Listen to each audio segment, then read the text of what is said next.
am here with Josh Rudelbach. Got that right, like Bach the composer, making sure.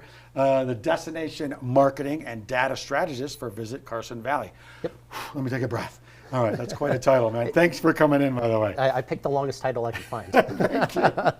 And my social security number, blah, blah, blah. Last week we had Keith in here talking about, of course, Hot Air for Hope and the heritage days that happen there. As a data strategist and destination marketing, what did you guys discover? What's really interesting is that these events, even though you think they may be geared more towards locals, actually bring in a quite large population of visitors. So we think of visitors as anybody outside of 50 miles away from the destination. Okay. And Western Heritage Days is actually one of the highest performing visitor events in terms of mix of residents and visitors of everything that we see produced throughout the year in Carson Valley. And what's the other big one? Genoa Days. Candy Dance. Candy Dance. Yeah. So where does that rank? That's another one. It's actually below Western Heritage Days in terms of the mix, even though much larger crowds at Candy Dance. But what I'm fascinated about, because a lot of times people just put things out there and see if it sticks. But what your job is to go, okay, no, wait, how did this work? How could we improve upon it?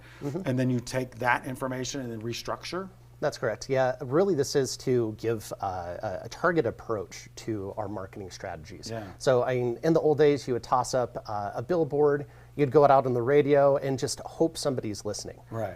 Now with the different sort of tracking that's available through technology, we're able to really hone in those messages. So we're being very good stewards of the tax dollars that are coming into us, being able to put that back out to try to bring visitors in to generate some sort of economic impact in Carson Valley. Yeah, I think that's ultimately you want to create the biggest impact that you possibly can without getting into too much of the digital stuff. But the idea that a lot of it you see, is that digital data, or you just like fill out this form, or you just walk around going, "You having a good time, Bob?" Or you know what I mean? Is it a combination of all of that? Kind of a combination of both. You'll still see some paper surveys being done out there, and that's great for sentiment. So whether it's resident sentiment, how they feel about the event, visitors coming in, you start to collect some data that way, and that's nice because you can have a one-on-one conversation with that person.